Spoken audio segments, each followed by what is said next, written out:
به قبرای دوروبرت نگاه کن، اکثرشون مثل خودت جوونن. ما زنده موندیم که یه روز بمیریم، اینا شهیدان که زنده میمونن. رو پرچم سرخ نوشته حسین، رو پرچم سبز نوشته زهرا. اینجا یه قبرستون معمولی نیست، به این مکان میگن بهشت زهرا.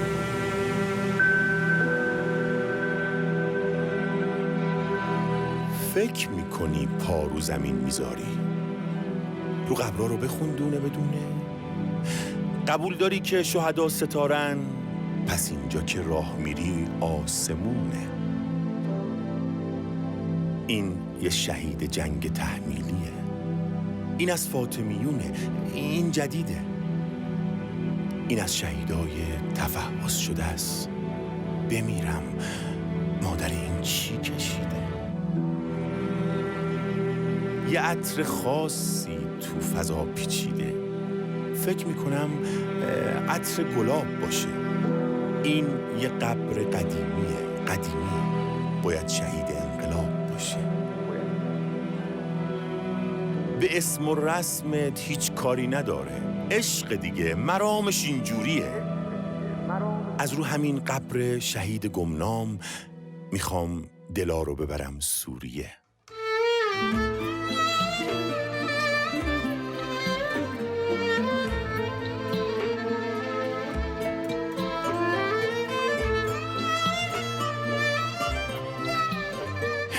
یه روزی نانجیبا تو کربلا زینب و بچه ها رو دوره کردن، مدافع حرم شدن یه عده، تا اون روزا دوباره بر نگردن. واسه حسین هر کسی روزه خوند به لطف اهل بیت محترم شد. برد با اون بود که براش گریه کرد، گریه کنش مدافع حرم شد. به چشمک ستاره ها نگاه کن، چشم شهیدان نگرانمونه. تو رو خدا برادرم، خواهرم، وصیت هاشون رو زمین نمونه.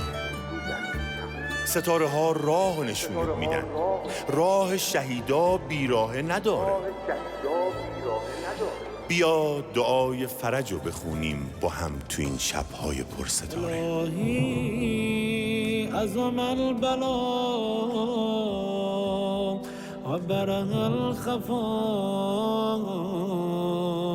و انکشف الغطا و انقطع الرجا و ضاقت الارض و ملأت السما. اعوذ بالله من الشیطان الرجیم. بسم الله الرحمن الرحیم. الحمد لله رب العالمین. الحمد لله الذی هدانا لهذا و ما كنا لنهتدی لولا ان هدانا الله. افوض امری الی الله ان الله بصیر بالعباد. خب شام جمعه در این گلزار شهدای بهشت زهرا، شب آخر برنامه شبهای پرستاره. ما به شبهای آخر که تو هر مجلسی که میرسیم حس و حال خاص خودشو داره، اونم که تازه با شام جمعه و بعد از غروب جمعه و در محضر این شهدا قطعا و حتما اون مهمونی خصوصی اندر خصوصیه میشه. خوشحالیم که یک سال دیگر، یک هفته دفاع مقدس دیگری، اونم در 40مین سالگرد دفاع مقدس که گفت 40 زمستان گذشت و 40 سیاهی به زغال ماند و هر روز پرچم جبهه حق بالاتر و بالاتر و بالاتر. امشب در محضر این شهدا هستیم، مهمان این شهدا هستیم، شهدایی که پارسال هم با همدیگه گفتیم مثل شهدای کربلا پایین پای آقاشون آقا روح الله ایجاد افت شدن.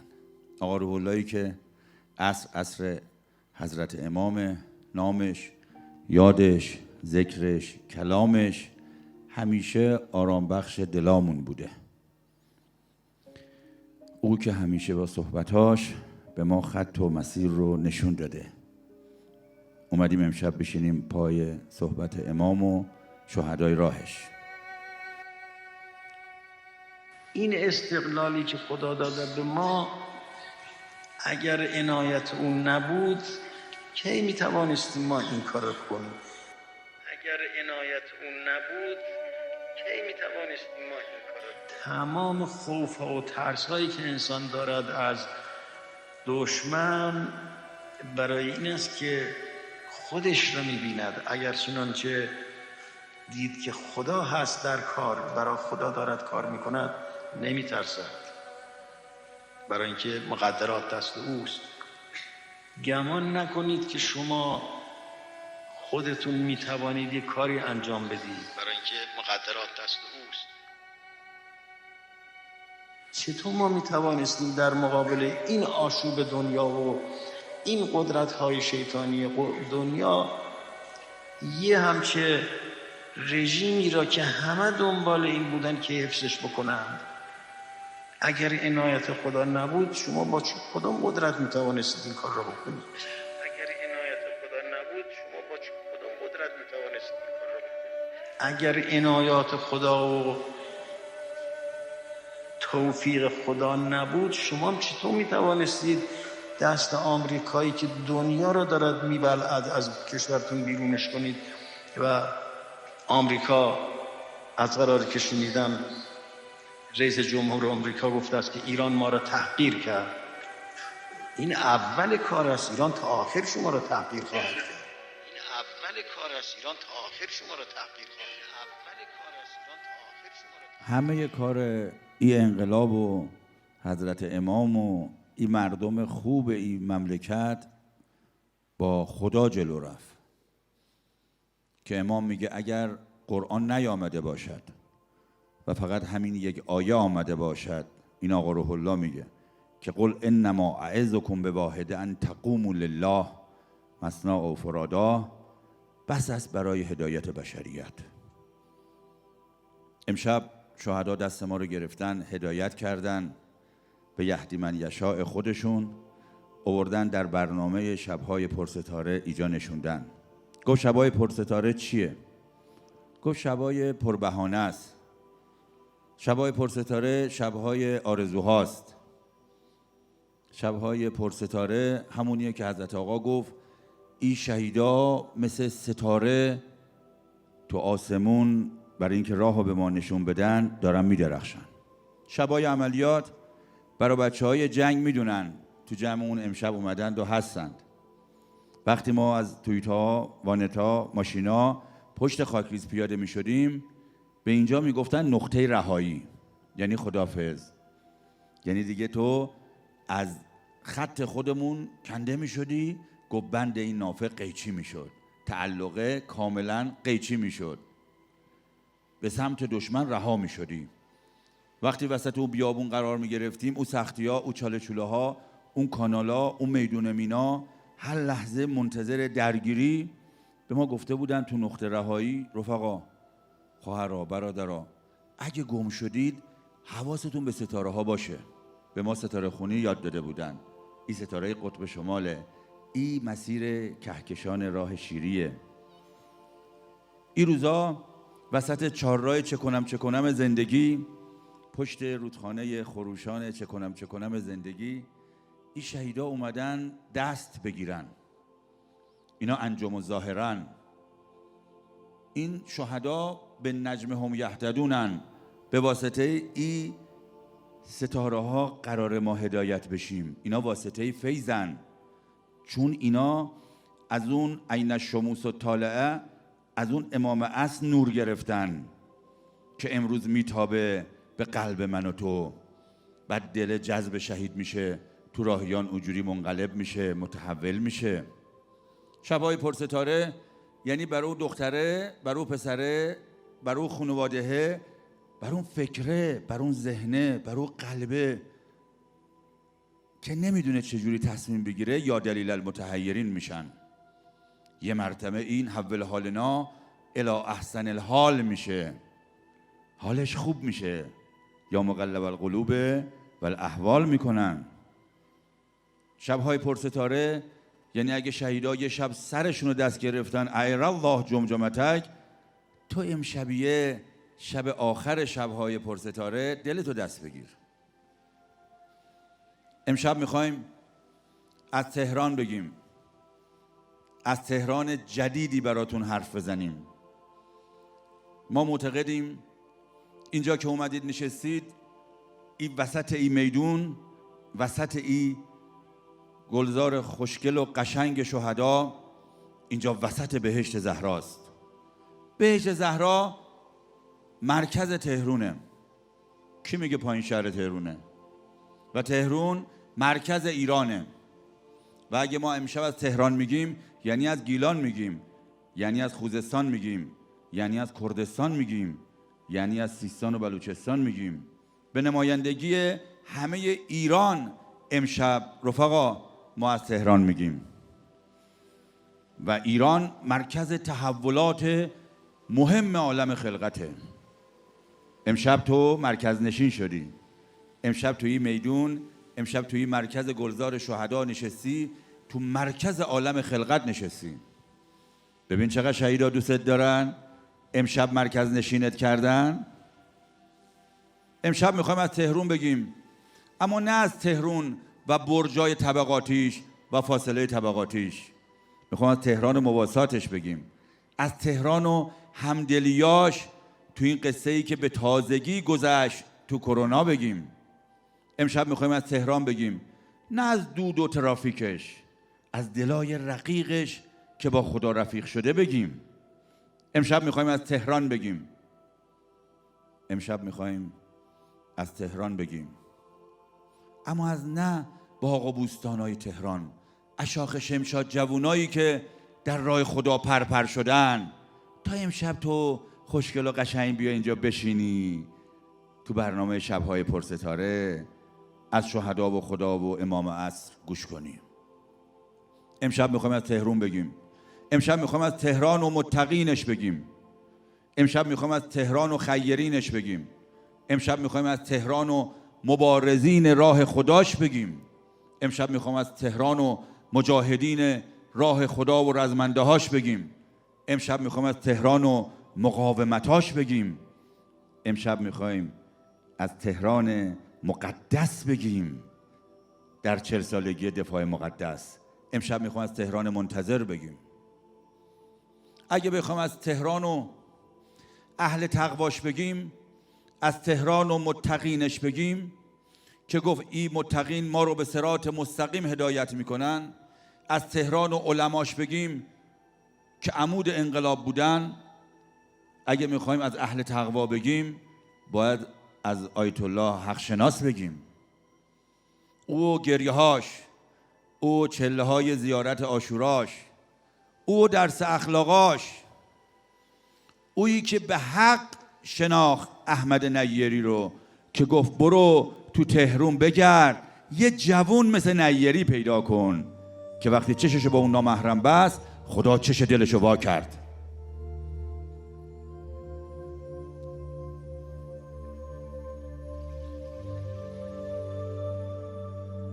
افضل السعاده طول العمر فی طاعت الله عز وجل. چه سعادتی بالاتر از این است که طول عمر به شما داده است. یا موسی اگر یه عابقی را، یه عبد عابق، یه عبد مثل من روسیا گریزون رو که از در خانه من رد شده است این رو به در خانه من بیاری، افضل است از عبادت 100 سنه. میشه فرضش کرد یعنی از 100 سال عبادت یکی از این جوانها رو در خانه من بیاری، از 100 سال عبادت که روزها روزه بداری و شبها قیام بکنی در نزد من بهتره. منو دوست مخلوقم بکن، من مخلوقم رو دوست دارم، اینا ساخته شده ید قدرت منن. و دوست دارم. اینا منو دوست دارن، اونا منو دوست دارن. اینا منو دوست دارن، اونا منو دوست دارن. من مرحومم و دوست دارم. چی میگه آقای حق شناس؟ میگه افضل عبادت اینه که دست یه جوون رو بگیری بیاری بذاری تو دست امام زمان. من یه موقع به این جوونا میگم جوونا خاطرخواه دارید؟ من یه خاطرخواه سراغ دارم قبل از اینکه شما به دنیا بیایید خودشونو بر شما کشتن. این شهیدا رو میگم. دهه 60 یا 70 یا 80 یا 90 یا که تازه اومدید. امشب هم از نازشون کم کردن، کارت دعوت خصوصی فرستادن، اومدن دست ما رو بذارن تو دست امام زمان، دست ما رو بذارن تو دست امام حسین، دنبال اون افضل الاعمالن. دارن به من و تو هم میگن دست یکی دیگر هم بگیر بیار هیئت، بگیر بیار مسجد. جوونا خیلی حالشون به ظاهر خرابه، اما من معتقدم حال ما خرابه. نگیم وای جوونا چرا اینجوری شدن، وای این قیافه چرا اینجوری شد، وای این فکره چرا اینجوری شد. ما نیستیم. کجا باشون خوشگل و قشنگ حرف زدیم نیومدن. وقتی دی آقای حق شناس چی گفت؟ گفت خدا میگه من تو رو دوست دارم، تو هم منو دوست داری. داریم دیگه. خدا میگه تو باش مال من میشم لاجلک، میشم مال تو. من کان لله کان الله له. اگه میخوایم از تهران و اهل تقوا و علماش بگیم باید یاد کنیم از مرحوم دولابی که بهش گفتم حاج آقا یه دعایی برای ما بکن آقا باید بخیر بشیم. گفت جوون آقا باید بخیری مهم نیست، مهم اینه که در قالو بلا بله شل گفتی یا صفر گفتی. مبنای عالم من المؤمنین رجال صدقوه. به صدق امشب بیایم اینجا. گفت جوون کج بشین ولی راست بگو. راست بگیم امام زمان دوست داریم. راست بگیم.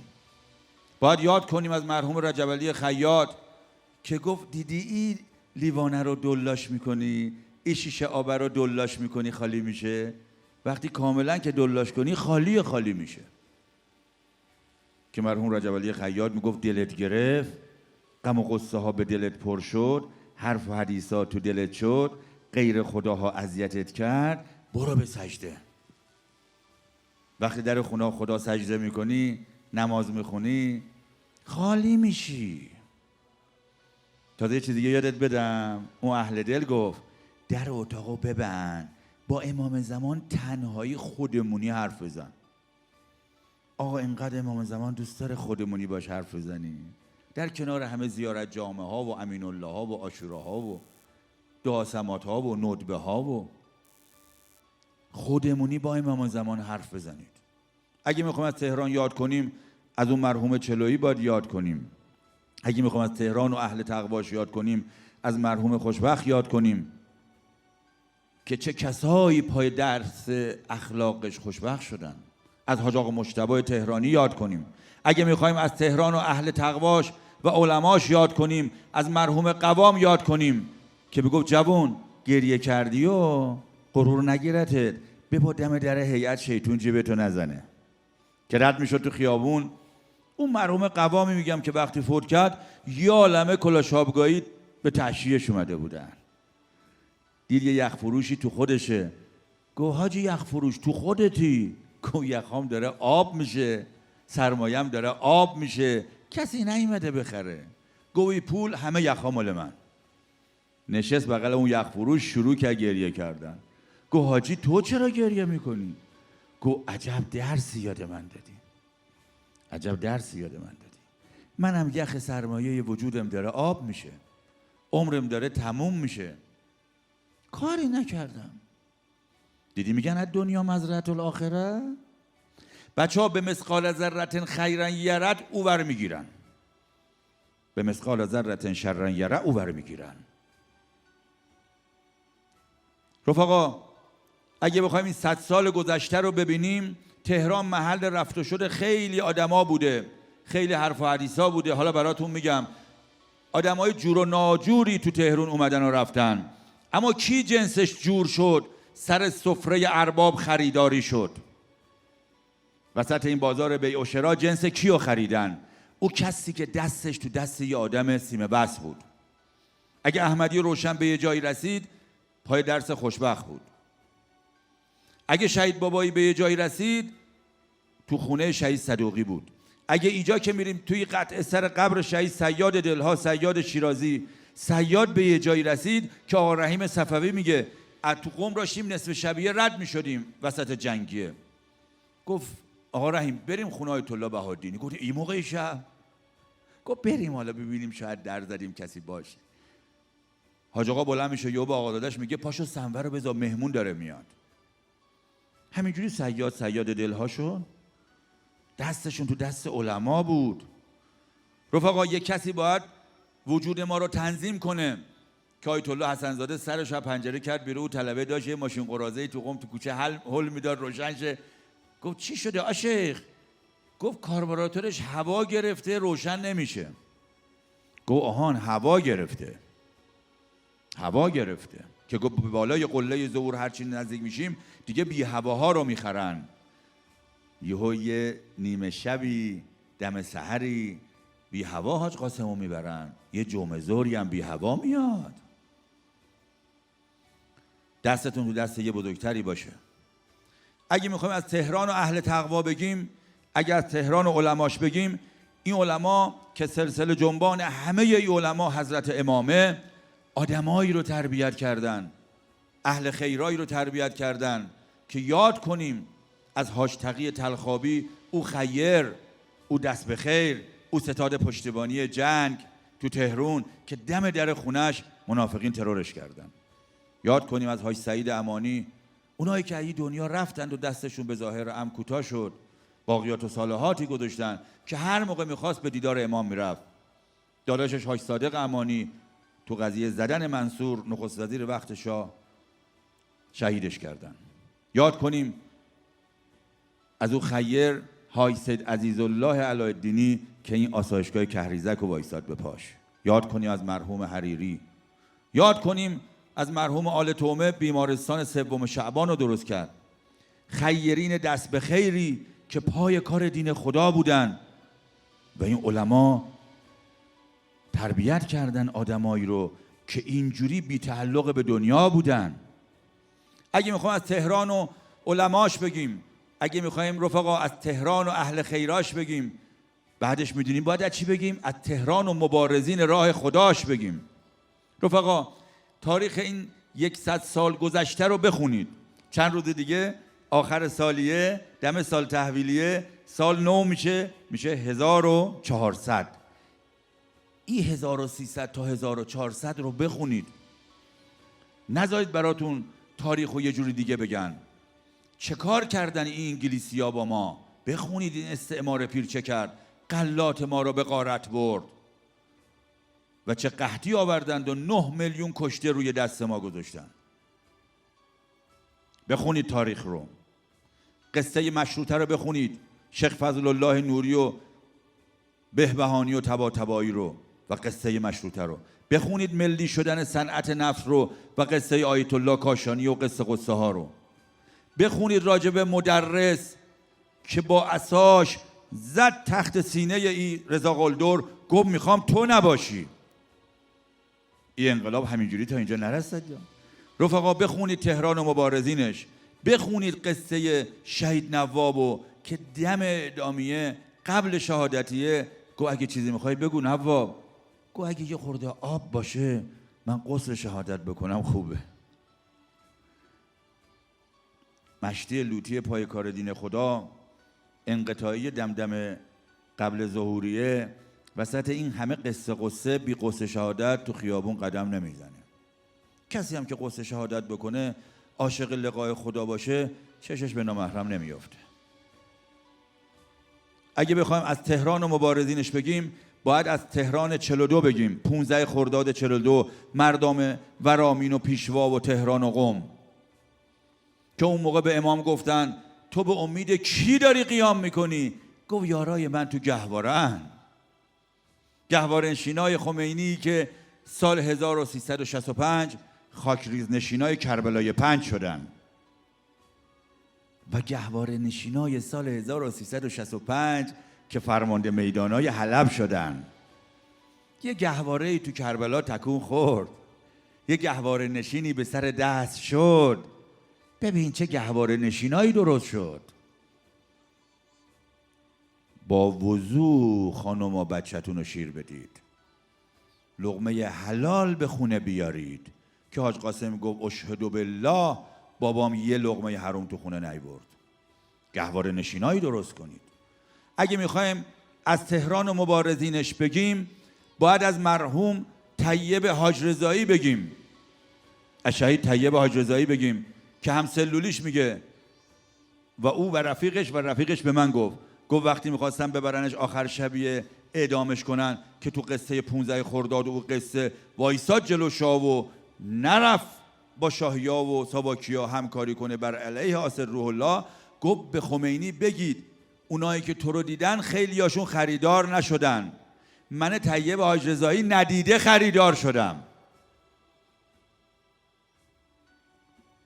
میرزا حافظ کاظمی به من میگفت وقتی امام وارد ایران شده مدرسه رفاه بود، گفت میخوام برم شاه عبدالعظیم با مرحوم مهدی عراقی، اون مبارز، اون مجاهد راه خدا، اونی که شهیدش کردن، رفیق اسدالله لاجوردی بود که اونم مبارز راه خدا، که دختر اسدالله لاجوردی یا خوراکیش به من میگفت رفتیم خونشون، گفت بابامو تو قفس گذاشته بودن، ساواکیا تو زندان اوین آوردن جلوی ما گذاشتن، میگفت نمیتونست وایسه از بس که کتکش زده بودن، استخوناشو شکونده بودن. برید موزه عبرت رو تو میدون امام خمینی ببینید چه شکنجهگاهی بوده. میرزا حافظ میگفت رسیدیم شاه عبدالعظیم، امام گفت میخوام برم سر قبر طیب حاج رضایی. مرحوم عراقی گفت میرزا حافظ بلدی؟ گفت حاج حسین دویدم رفتم قبر رو پیدا کردم، خاکاشو تمیز کردم. امام اومد دو زانو سر قبر نشست، یه چیزی با قبر داشت میگفت. مهدی عراقی داشت گوش میکرد. امام که پاشد حرکت کرد گفتم حاج مهدی آقا روح الله چی میگفت؟ امام چی میگفت با طیب؟ گفت امام سرش آورد نزدیک قبر گفت طیب تو عاقبت بخیر شدی، دعا کن خمینی هم عاقبت بخیر شه. هور بشی توبه کنی طیب میشی، طاهر میشی، شاروخ زرقام میشی. از اون کاباره و دانس و رقص و موسیقی میای میری تو اون کوی ذوالفقاریه. برید یادمان شوی بچه ها، خدا خیر بده همرزماش، اونجا آماده کردن که الان بعد 30 سال میگردیم وسط اون همه میدون مینا، وسط اون هورا، وسط اون دشتا، تو صخره‌ها، تو رملا استخون شهید پیدا میکنیم. بعد از اینکه گلوله بغلش میخورده رفتن گشتن میگن هیچ چیز پیدا نشد. خدا همشو خرید با جسم و روحش، انگار با هم برد. بخونید تاریخ مبارزین راه خدا رو بخونید. این قصه ها همینجوری اومد جلو تا یه مرتبه شد 19 دی 1356 آتیش به اختیار آمدن تو خیابون، تظاهرات ها شروع شد، خودجوشای مومن انقلابی اومدن تو خیابون. قصه ها آمد تا 17 شهریور 57، آمد تا 21 بهمن 57. همافرا بچه های نیرو هوایی ارتش آمدند و تو این مدرسه رفاه با امام عهد بستند و شد 22 بهمن 57 که آقا روح الله میگه وقتی به ما گفتند 4 بعد از ظهر حکومت نظامیه دیگه هیچ که نباید تو خیابون بیاد، نفهمیدیم چی شد. به ما میگه نفهمیدیم چی شد. آنان که اسرار حق آموختن مهر کردند و دهان دوختند. ما به مردم گفتیم بریزید تو خیابون. بعداً متوجه شدیم این شاه برای ما چه نقشه های 22 بهمن کشیده بود که حکومت نظامی ساعت 4 بعد از ظهر اعلام کرده بود. این حرف امامو داشته باش. امام میفرماید ما بارها، ادامه این صحبت، ما بارها در انقلاب اسلامی توسط امام زمان هدایت تحمیلی شده ایم. من و تو هم امام زمان هدایت تحمیلی میکنه؟ دسته تو دست ارباب هست؟ یا وایسادیم این ماشینه رو نگاه کنیم، این خونه رو، این دکونه رو، یهو دست رو دست مامان بابا کشید بچه گم شد. و امشب باید شهیدا بگن امام عصبی گم شده ها پیدا شدن. 22 بهمن انقلاب پیروز شد. کار تموم شد. آمریکا فهمید قصه مهمی اتفاق افتاده. همه توانشون رو گذاشتن که این مملکت رو به هم بریزن. سیستان شلوغ شد. ترکمن یه اتفاقی، گنبد یه اتفاقی، خلق عرب در خوزستان یه اتفاقی، خلق مسلمان در تبریز و آذربایجان یک اتفاقی. در کردستان دعوا درگیری‌های سنگین شروع شد. ما بارها به رفقا گفتیم ما داعش رو سال 58 پاس کردیم با سرهای بریده بچه‌ها در کردستان، پوست‌های از بدن کنده شده.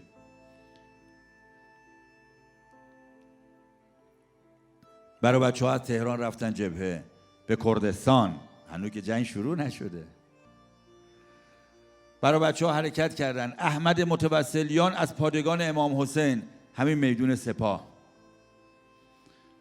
حرکت کردن رفتن کردستان.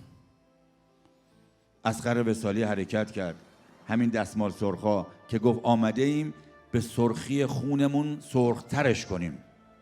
رفتن پاوه، رفتن کردستان که اون روز اون خانم دموکرات میاد دم در مقر میگه فرمانده مقر کیه؟ میگن احمد متوسلیان. میگه میشه ببینمش؟ میگه شوهر من دموکراته، همسر من دموکراته، من چه کار کنم تو خونه الان آب و دونون ندارم؟ میگن حاج احمد میگه که نصف حقوق منو بذارید برای این. خبر به دموکراته میرسه، با همه نیروهاش میاد تسلیم میشه. چجور میشه یه حاج احمد دل دموکرات رو با همه نیروهاش میبره؟ ما دل یه جوون رو نمیتونیم با خدا رفیق کنیم.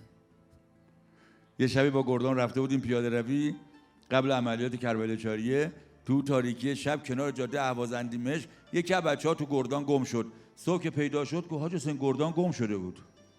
گفتیم ما که همه بودیم تو نبودی. جوونه هست، دختره هست، پسره هست، دانشجوه هست.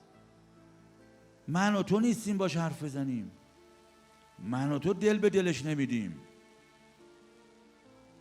رفتن به کردستان، اونجا بروجردی درست شد، مسیح کردستان که اقتدا کرد به مسیح کردستان. شهید شوشتری بعدنها و بعد جنگ ها شد مسیح سیستان و بلوچستان و اونجا دعوا درگیریای شد که وقتی جنازه یه دموکرات رو پیدا کردن، از تو جیبش عکس بچه سپاهی در آوردن که لباساشو کنده بودن، از نوک سرش تا نوک پاش همه رو بهش پونس فرو کرده بودن و اینقدر دست و پا زده بود زیر پاشنه پاش زمین چال شده بود.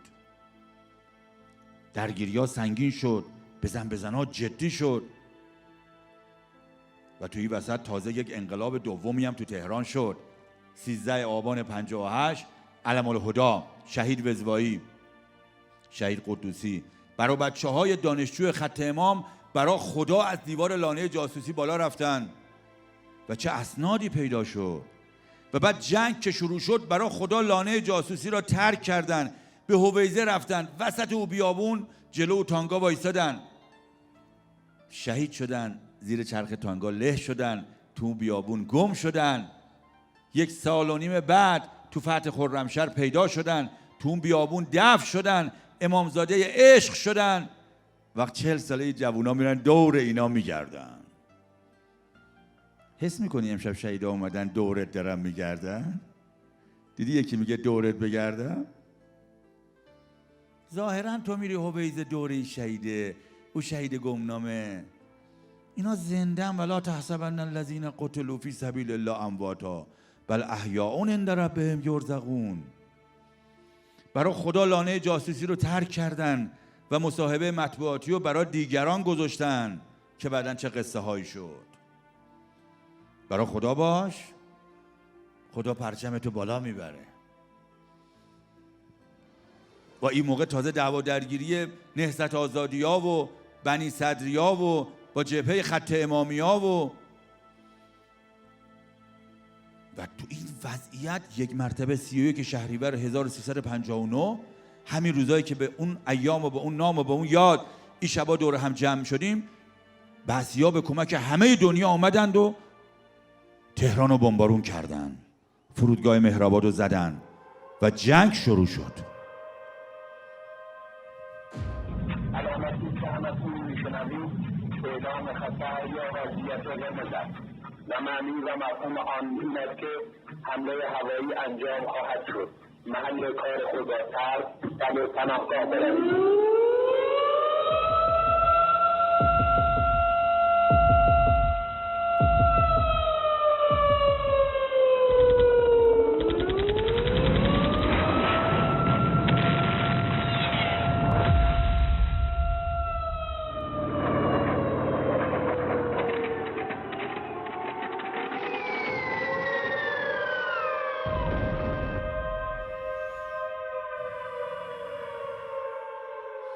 رفقا همه این دعوا درگیری هایی که گفتم براتون برقرار بود. تازه جنگ شروع شد. از کجا؟ از گوشه جنوب غربی ایران دهانه اروند تا شمال غرب ایران، اتصال مرز ایران و ترکیه و عراق 1400 کیلومتر خط تماس ما با عراق درگیری شروع شد. 15000 کیلومتر از مساحت ایران، 15000 کیلومتر مربع از مساحت ایران اشغال شد. کی میگه خرمشهر سقوط کرد؟ خرمشهر یکی از شهرها بود که سقوط کرد. سومار سقوط کرد، میمک سقوط کرد، نفشهر سقوط کرد، قصر شیرین سقوط کرد، خسروی سقوط کرد، موسیان سقوط کرد. جنگ به همه عظمتش و به پشتیبانی همه دشمنا شروع شد. اون وقت یک روز بعد از جنگ، یک روز بعد از شروع جنگ، 1 مهر، تو به هم ریختگی اول انقلاب، برای بچهای نیرو هوایی ارتش با 140 فروند هواپیما رفتن مواضع عراق رو و دشمن رو تو عمق بمبارون کردن. برای بچهای تکاور نیرو دریایی ارتش واقعا تو خرمشهر جنگیدن. برای بچهای نیرو دریایی ارتش تو عملیات مروارید همون اول جنگیه نیرو دریایی ارتش عراق کار انداختن، هرچند خودشون هم شهید شدن. اول جنگ و فشاراش، اول جنگ و ناهماهنگیاش، اول جنگ و بودن بنی صدر رو کمک نکردن به جبهه که فرمانده کل قوا بود.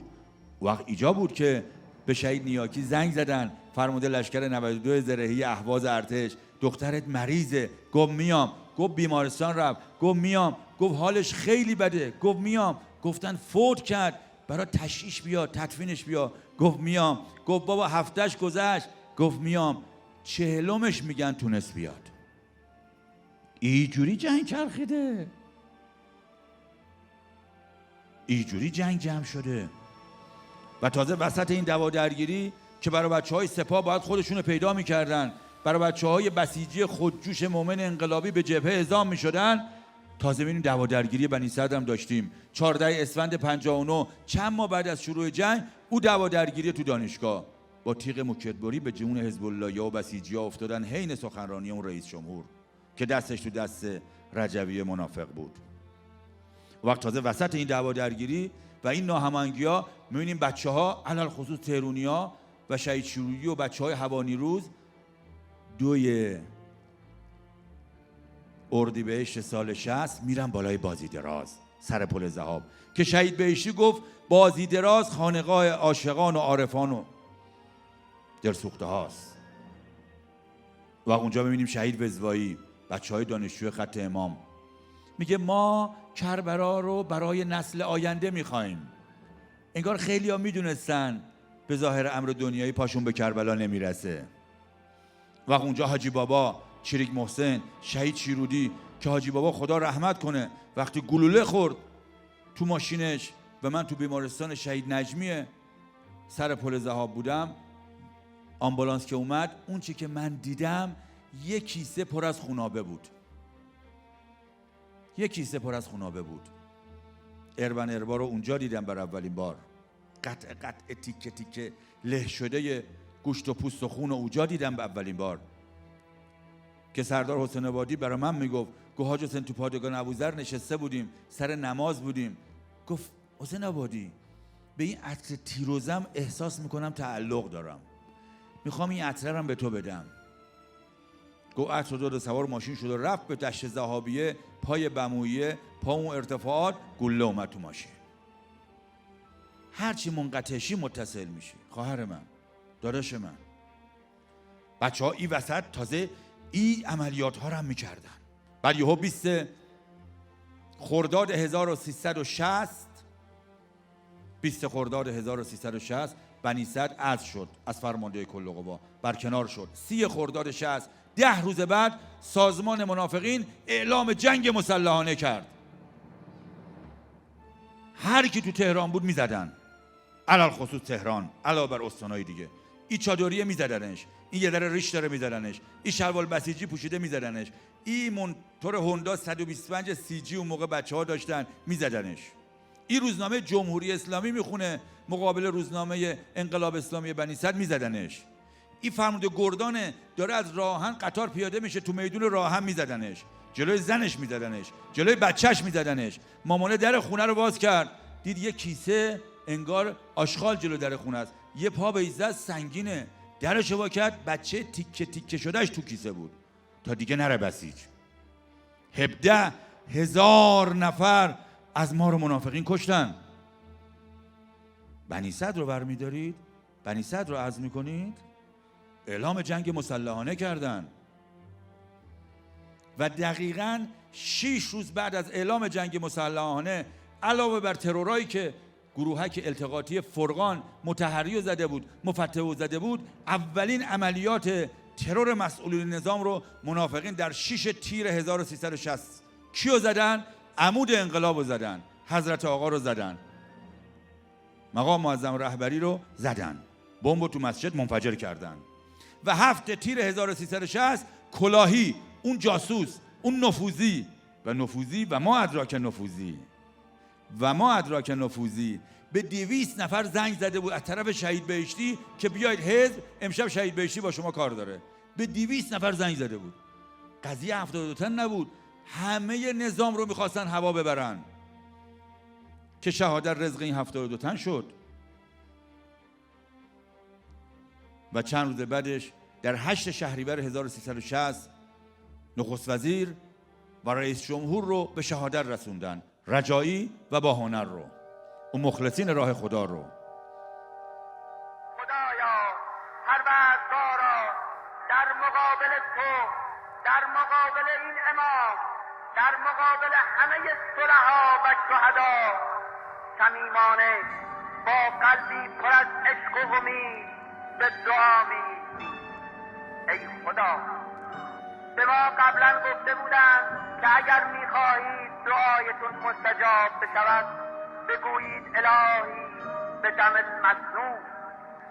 ای خدا، تو میدانی که ما دعا کردن بلد نیستیم، اما تو به ما اجازه داده ای که با همین حالت، با همین اطلاعات، با همین کلمات دعا کنیم. ای خدا، ما را نسبت به این امام و این اسلام وفادار هر بفرما. ای خدا، ضد انقلاب میخواهد اسلام را از ما بگیرد و به جای اون نان بهتر، مسکن بهتر، تفریح بیشتر بدهد. ای خدا، به ما توفیق بده که نان بیشتر را با اسلام، مسکن بیشتر را با اسلام، رفاه بیشتر را با اسلام و هر چه داریم در سایه اسلام داشته باشیم. دیدی چه قشنگ شهید رجایی گفت؟ وقتی بنی صدر فرار کرد، با رجبی دوتایی با هم فرار کردن، راه جبهه خط امام باز شد، راه بچه رزمنده ها باز شد، راه بچه جهادیای حزب اللهی مشتی هیئتی پایکار دین خدا باز شد. 5 مهر 1360 حصر آبادان شکسته شد. چند روز بعدش آذر ماه استان تنگ چذابه آزاد شد. 2 فروردین 1361 2500 کیلومتر از مساحت کشور ما تو دشت عباس تو عملیات فتح المبین آزاد شد. چند وقت بعدش، 1 ماه و اندی بعدش، 3 خرداد 1361 خرمشهر آزاد شد. ببین یه نفوذی میره چقدر راهها باز میشه. ببین یه نفوذی تا کلاهی تا ای بنی صدر چه ضربه ها میزنه. راه جبهه باز شد. اون روزی که بچه ها با یه کلاشینکوف، با یه جسه، با یه M1، با یه برنو به حداقلی ها به جبهه رفتن به عنوان بسیجی ها و سپاهی ها، از وسط ها و آخرای جنگ با 5 نیروی دریایی و هوایی و قدس و مقاومت و زمینی از جنگ خارج شدیم. جنگ دور پیدا کرد، خرمشهر آزاد شد. آمریکایی‌ها و اسرائیلی‌ها فهمیدن ای تو بمیری دیگه از اون تو بمیریا نیست، اینا رو ولشون کنی تا بیت المقدس میان. همه دنیا جمع شد، به پای صدام شد و تمام تجهیزاتشون رو آوردن به کار. ما با 4 تا بعثیه فکستنی درگیر نبودیم. خواهرا، برادرا، ما در خط مقدم از 18 کشور اسیر گرفتیم: لیبی، اردن، مراکش، تونس، سومالی، آفریقایی، عربه، از انواع کشورها ما اسیر گرفتیم. هواپیما اومد اسراشونو برد. کی میگه ما فقط با صدام درگیر بودیم؟ آواکس‌های آمریکایی، میراژهای فرانسوی، هواپیماهای سوپر استاندارد فرانسوی، موشک‌های اگزوست زیر هواپیماهای میراژ برای زدن کشتی‌ها و سکوها و اسکله جزیره خارک ما، میگ‌ها، سخوها و همه تجهیزات هوایی اتحاد جماهیر شوروی، تانگای تی 72 RPG میخورد کمونه میکرد. میادین مین عظیم و مینهای انواع کشورها، شیمیایی های ایتالیایی ها، گاز خردل، تاولزا، عامل خون که الان بچه های به دنیا آمده برای بچه های شیمیایی مونم اثری روشون کرده. همه زمین و زمان رو مسلح کردن. نونی ها، میادین مین، اسرائیلیا مثلثی های پاسکازید و عملیات رمضان رو درست کردن. ایتالیایی‌ها ساحل اروند رو، فاو رو تجهیز کردن. فرانسوی‌ها دژهای طلایه رو درست کردن. یعنی مهندسی کردن، عملگیشو به آسیا کردن. برای 40,000 نفر زیر زمین رفقا انگلیسی‌ها سنگر بوتونی توی بصره ساختن برای تأمین امنیت نیروهای احتیاط صدام در عقبه خط. متر به متر، سانتیمتر به سانتیمتر موانع به هم پیوسته درست کردن. زمین رو به آب، میدون مین، به کانالها، به دژها مسلح کردن و بچه ها از همه اینها عبور کردن. کربلای 5 یه جوری، فاوش یه جوری، حلبچش یه جوری، رملهای فکش یه جوری، گرفتن قلاویزان و شکستن حصر مهران و آزاد کردن مهران یه جوری. جنگ جدی بود رفقا، قصه های جنگ عجیب بود. میلیون گلوله توپ تو عملیات کربلای 5 ریخته شد که از شدت دود و بو و بارود نفس نمیشد بکشیم. اینجا بود که ما در جنگ ندا و صدای خودمان را به ملل عالم رسوندیم. من از ایران می آیم. The President of the Islamic Republic of Iran, Hojat al-Islam, Sayyid Ali Khamenei. من رئیس جمهور کشوری هستم که در یکی از بلندترین و حساسترین دورانهای تاریخ مهد تمدن و کانون فرهنگ بشریت بوده است و اکنون نیز قلمرو نظامی است که بر همان پیشینه استوار بنا شده.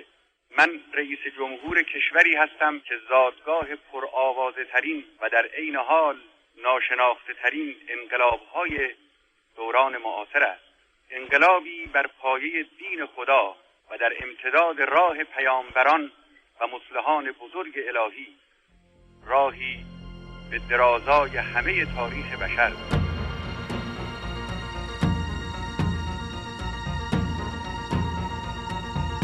من رئیس جمهور کشوری هستم که به پشتوانه فرهنگی بی‌نظیر آن که اکنون به برکت بیداری اسلامی غنای بیشتر یافته تکیه کرده است. نهضت بیداری مسلمانان در بسیاری از کشورهای اسلامی برخلاف اون که تصور و تبلیغ می شود فرزند انقلاب اسلامی ایران نیست، برادر آن است.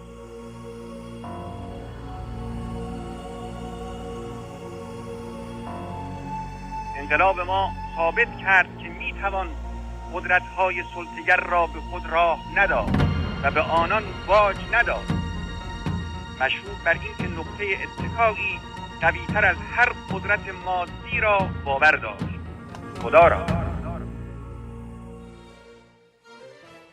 رفقا، در راه خدا شکست نیست.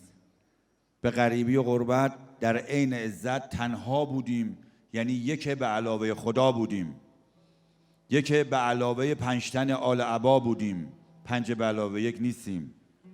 رفقا، این انقلاب با عنایت خدا جلو میره، به نام خدا و شنهای تبسش.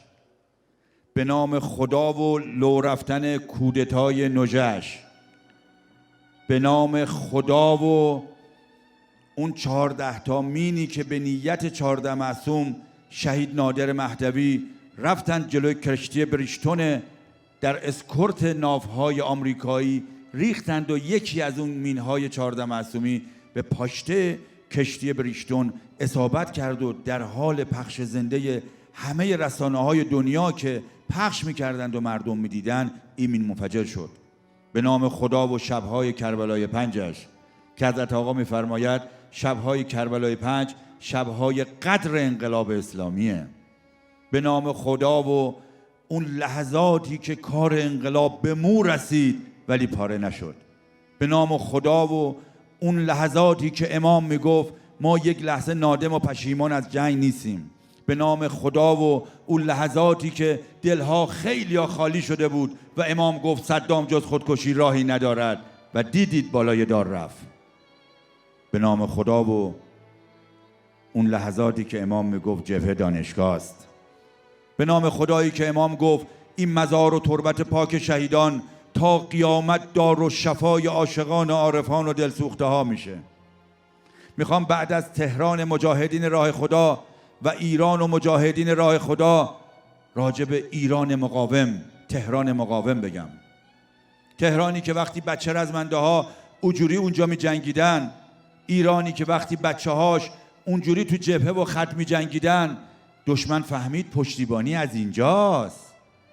موشک رو به اینجا راهی کرد، بمب هواپیما رو به اینجا راهی کرد و میدونید تو همین گلزار شهدای بهشت زهرا از 40,000 شهیدی که آرمیدن، از 3,000 شهید گمنامی که آرمیدن، 2,500 نفرش شهدای بمبارون و موشکبارون تو تهران هستن. ارسطومدای تازه خونه چینده شده، ارسطومدای تازه به خونه بخت رفته، خونه و زندگی‌های تازه بنا شده، موشکایی که تو شهر اومد. او مادر رفته بود سری به اقوام بزنه، خیابون پیروزی موشک خورد، خونه منهدم شد. اومد با همسرش یه نگاهی کرد، بعضی از این اهالی محل تیکه بهش مینداختن. دیدی خمینی خونه خرابت کرد؟ بازم پا خمینی وایسی. گفت همسرم برو او پارچه پلاکاردو بیار، بنویس خودم، همسرم، بچه هام فدا آقا روح الله به کوری چشم همه دشمنا، بزن رو خرابه های خونه، بریم خونه دخترمون. تهران مقاومتاش، تهرانی که میگفت نماز جمعه رو میزنیم اگه بیاید نماز، مردم شلوغترش میکردن. راهپیمای 20 بهمن رو بمبارون میکنیم، شلوغتر میشد. تهران و ستادهای پشتیبانی خانمات و خونه ها، تهران و او خانم پرستارای حرکت کردن به کمک رزمنده ها که اومد تو بیمارستان شهید بقایی. اون مادر میرفت شبا تو سردخونه وقتی بیمارستان کارش کم بود، این شهیدا رو از سردخونه یواش پیشکشه میکشید جلو، میشست با گلاب این شهیدا رو میشست. همین که کشو رو کشید جلو دید پسرشه. وای پسرم، صدا کرد، جزع و فزع کرد، با گلاب نشست خوشگل و قشنگ شستش، پیشکشو بس. اومد به خانوما گفت خانوما من دارم میرم تهرون. حاج خانم تو که همیشه منتظر عملیات بودی. گفت کار دارم. اومد تهران، در خونه رو زد. آقاشون گفت کیه؟ گفت در وا کن. حاج خانم وسط عملیات؟ گفت آره. شلنگو بیار بذار بشیر، میخوام حیاتو بشورم، مهمون داره میاد. امروز از این مهمونا برای تو میاد؟ بله دیدم همسر مدافع حرمی که رفتم دلداریش بدم. گفت یکتا به کی داری دلداری میدی؟ شرط ضمن عقد من با این پسر این بود که بره دفاع از حرم زینب کنه. پوتیناشو خودم صبح دم در خونه میذاشتم.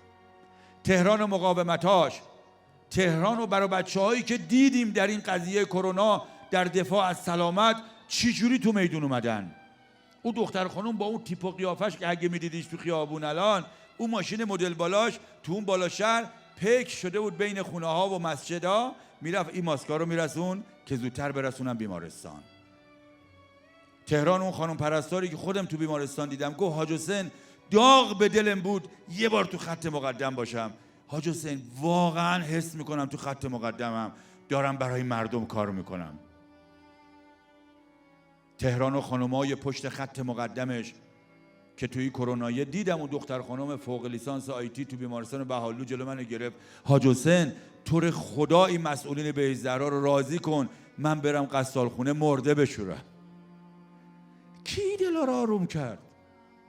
همونی که دل حضرت زینب و روز عاشورا آروم کرد که میدونید در بهشت زهرا تنها جایی بود در کل عالم خلقت توی قصه بیماری کرونا، حتی تو کشورهای مسلمون و شیعه‌مون حتی، که مرده ها رو غسل دادن. این افتخار مال بهشت زهراست، مال ایرانه که اینجوری مردم اومدن، همه اومدن تو میدون. تهران و مقاومتاش که زمان جنگی اون پیرزنه یه دونه شیشه خالی آورد. ننه اینو برای چی آوردی؟ گفت ننه تو خونه من هیچی نداشتم، دیدم یه شیشه خالی دارم، اگه مربا درست کردید بریزید توی شیشه بفرستید برای رزمنده ها. از تهران مقاوم وقتی میخوایم بگیم باید از ننه علی بگیم. چندین سال اینجا بالا سر قبر بچهش نشسته بود. اینجا بالا سر قبر بچهش نشسته بود. اگه بخوایم بعد از تهران مقاوم از تهران مقدس میخوام براتون بگم. تهران مقدس کجاست؟ مشهد رو به حرمش میشناسن، قم رو به حرمش میشناسن. تهران مقدس اینجاست. تهران مقدس بهشت زهراست که 50 سال پیش وقتی اینجا رو به عنوان قبرستون درست میکردن فکر نمیکردن یه روزی وقتی بعضیا تو تهران دلشون میگیره میگیم بریم بهشت زهرا یه ذره دلمون وا بشه، چون اینجا گلزار شده. گلای خمینی اینجا خوابیدن، اینجا گلزار شده، بهشت واقعی زهرا شده، زهرایی ها اینجا خوابیدن. که گفت چرا اینقدر پیشونی بنده رو هم میزنی؟ یه پیشونی من بردار برو دیگه. گفت تو که میدونی من مامان ندارم، به یتیمی بزرگ شدم، میخوام یه پیشونی بند فاطمه زهرا بردارم، اگه شهید شدم حضرت زهرا بیاد بالا سرم. بست و رفت و تیر خورد و رفت. اونو آوردن اینجا، اونو آوردن اینجا. اینجا پر از شهید گمنامه قطعه که گفت مامان تو خیلی دعا کردی جنازه من پیدا شه، منم خوشحالم جنازم پیدا شد، ولی مامان بهت بگم از اون موقع که جنازه من پیدا شد و من آوردن تو گلزار شهدا دفن کردند و تو شبای جمعه سر قبر من میای، مامان تو من از یه مهمونی محروم کردی. مامان ما شهیدای گمنام، ما شهیدای گمنام، شبا حضرت زهرا بر ما مادری میکرد و تو منو از این مهمونی محروم کردی مامان.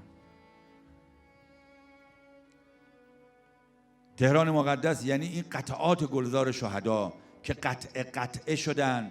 این قطعه چنده، این قطعه چنده، و توی قطعه ها او بچه هایی که قطعه شدن و اربا شدن رو دفن کردن.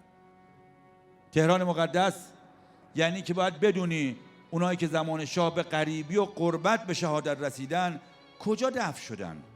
قطعه 21 22 بهمنیا دفنن، او طرف شهیدای منا دفنن، او طرف شهیدای حج خونین دفنن که امام گفت ما اگر از صدام بگذریم از آل سعود نمیگذریم، که آقا گفت هرچی میخواید مهمات به سعودیا بدید بدید، آمریکایی‌ها به زودی به دست مجاهدین راه خدا میفته. اون طرف چمرانه که گفت اگر شیپور جنگ نواخته شه مرد از نامرد تشخیص داده میشه، پس ای شیپورچی بنواز.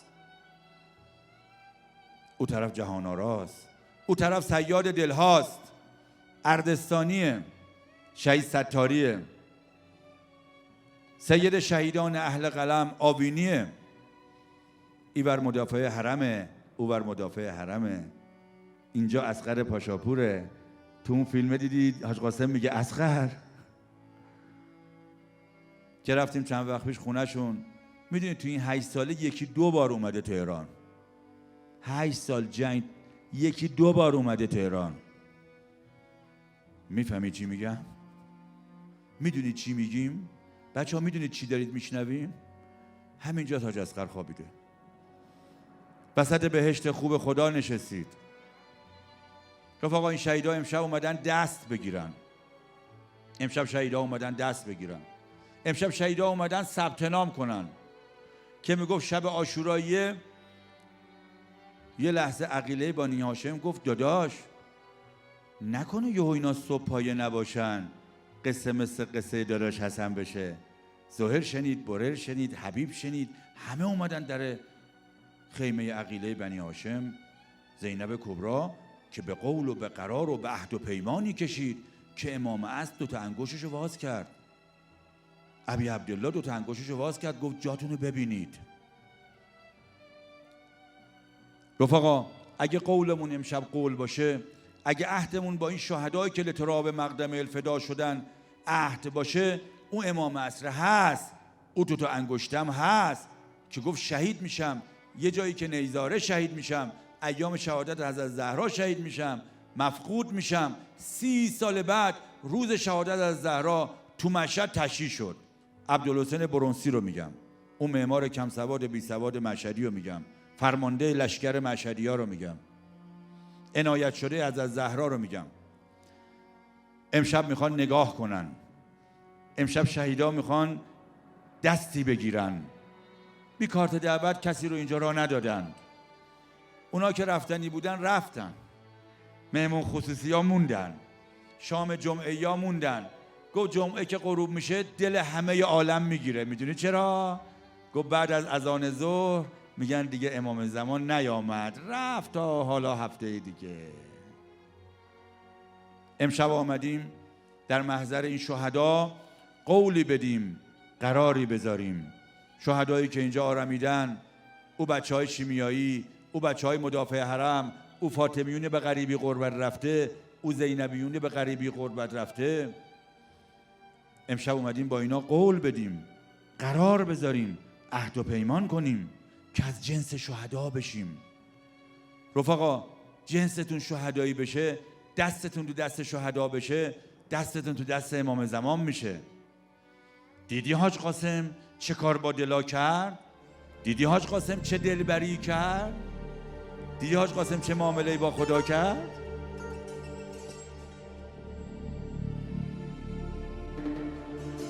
تا کسی شهید نبود شهید نمی شود.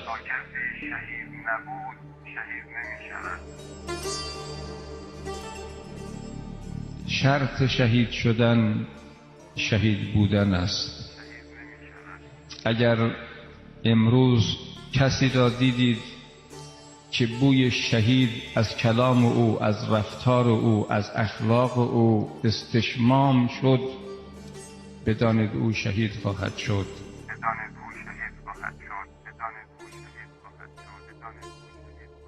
تمام شهدای ما این مشخصه را داشتند.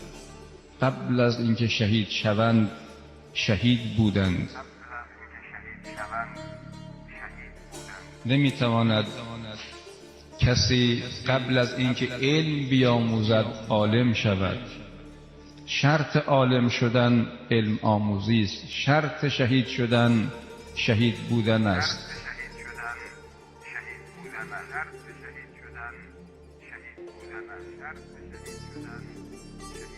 تا کسی شهید نبود شهید نمی شود. رفقای عزیز، این روزا که دل همه عالم گرفته، ایام ماه سفره، ماه حزنه، یه حزنی هم بهش اضافه شد. الان که دارن کاروانا آروم آروم به کربلا و اربعین نزدیک میشن و عراقی ها راه افتادن، ما تو تهرون جا موندیم. ما جا موندیم آقا، جا موندیم. برو ببین چه کردی که جا موندیم. که حضرت آقا گفت بشینید شکوه کنید، زجه کنید، زاری کنید، توسل کنید. بابا راه کربلا بسته شده. میفهمی چی میگی؟ اربعین و ما ادراک اربعین، اربعین و ما ادراک اربعین. جا موندیم آقا. بذار شام جمعه یه چیزی بگیم. آقا ما تو اربعینیه موکب به موکب دنبال شما میگشتیم، خیمه به خیمه دنبال شما میگشتیم. آقا جون امسال شما نایب الزیاره باش. آقا امسال که شما داری میری یاد ما ایرانیا باش، یاد این بچه هیئتی ها باش، یاد دلهای گرفته باش. بین اون نجف تا کربلا یاد ما باش. آقا هر کجا هستی یاد ما باش. کربلا یاد ما باش، نجف هستی یاد ما باش.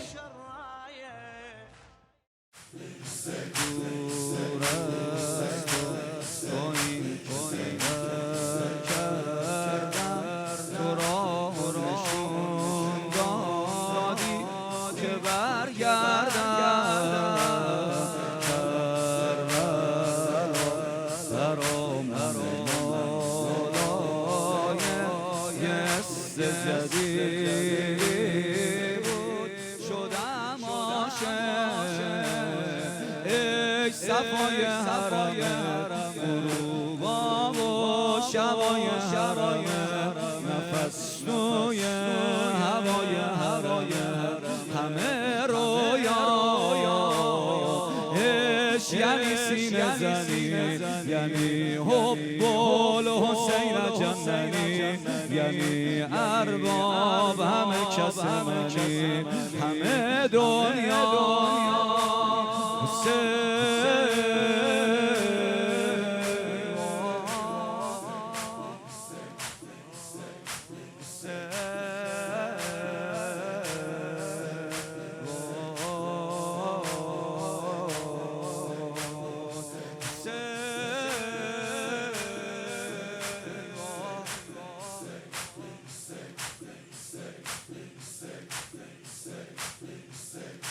بلدی با من